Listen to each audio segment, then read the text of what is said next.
Assalamualaikum warahmatullahi wabarakatuh. Salam sejahtera buat kita semua. Salam bahagia. Bertemu lagi dengan saya Novia Erwandi, SPD MPD, Guru Bahasa Indonesia di SMA Negeri Modal Bangsa.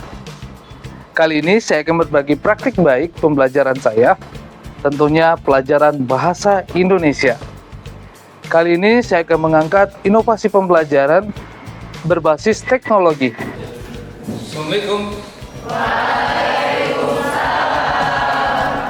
Ya, mengapa saya mengangkat best practice ini? Kita ketahui bahwasannya keterampilan menulis dan memahami itu bagian kompetensi yang penting pada teks eksplanasi dalam pembelajaran bahasa Indonesia. Nah, kita ketahui berdasarkan observasi dan asesmen diagnostik di SMA Negeri Modal Bangsa bahwa kemampuan menulis teks eksplanasi masih mengalami kesulitan, terutama dalam memproses sebab akibat. Ya, bagian ini hal yang sangat fundamental. Kita ketahui bahwasannya di teks eksplanasi ini itu adalah teks bagian dari fenomena, baik itu fenomena sosial, budaya, maupun alam.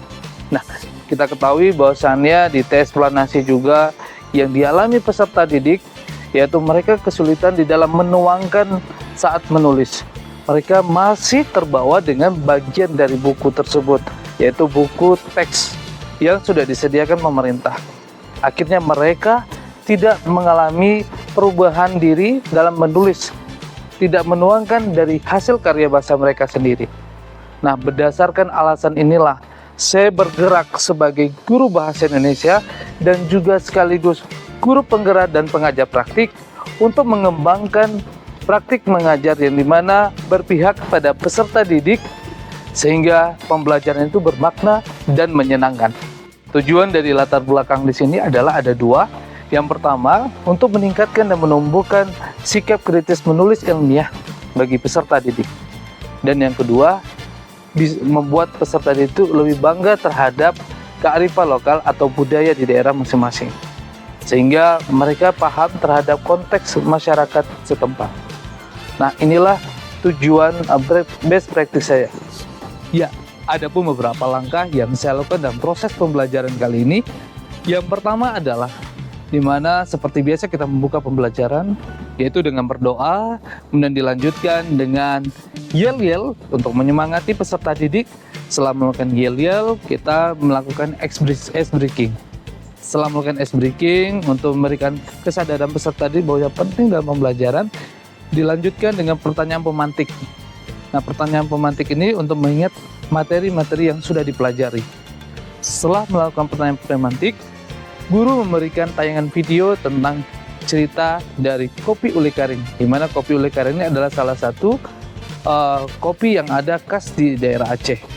Nah, kemudian setelah dilanjutkan dari tayangan video, mereka menyimpulkan terhadap informasi yang tersebut. Setelah menayangkan video dan menyimpulkan, baru saya memberikan atau saya sebagai guru memberikan barcode untuk bagaimana melihat secara langsung dari AR tadi, argumented reality, terhadap kopi ule karing. Informasi apa saja yang terdapat dari kopi ule karing tersebut. Setelah itu, anak-anak mencoba menyimpulkan juga dan setelah itu berbentuk kelompok. Setelah berbentuk kelompok, mereka pergi mengelilingi warung kopi di sekitar sekolah untuk menanyakan informasi lebih lanjut terkait informasi kopi ule karing. Mulai bagaimana prosesnya hingga bagaimana menjadi sebuah sajian kopi yang nikmat. Setelah itu, setelah mereka kembali dari warung kopi atau tempat mereka berwawancara terhadap pewawancara barista, setelah itu mereka membuat poster. Nah, jadi dari poster itulah mereka membuat teks eksplanasi dengan gaya mereka sendiri, dengan sajian yang menarik. Nah, setelah dilakukan pembuatan desain poster, mereka menampilkan desain poster secara pameran di depan kelas. Nah, setelah itu baru mereka mendapat menilai siapa yang paling banyak dikunjungi pamerannya atau posternya, dia akan menjadi juaranya.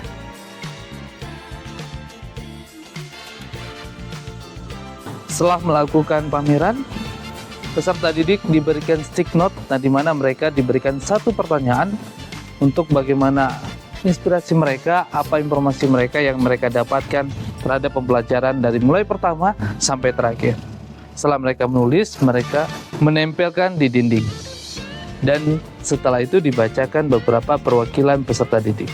Kemudian ditutup dengan doa. Menurut saya pada hari ini pembelajarannya sangat menyenangkan dan juga sangat unik ya. Biasanya kita tuh cuma belajar di kelas, membaca, mendengar guru, tapi kali ini kami tuh mau observasi secara langsung bagaimana tentang pembuatan kopi dan juga bagaimana kopi ini diacah di Indonesia. Baik, kesimpulan dari best practice kali ini adalah di mana peserta didik nanti mampu mereka membuat teh eksplanasi, kemudian mengaitkan dengan kontekstual yang di sekitar mereka. Dengan adanya kearifan lokal, mereka bisa melihat bagaimana budaya mereka sendiri. Kemudian dikaitkan dengan teknologi agar mereka tidak tertinggal dengan teknologi yang ada. Demikian best practice saya dapat informasikan. Dengan akhir kata, Assalamualaikum warahmatullahi wabarakatuh.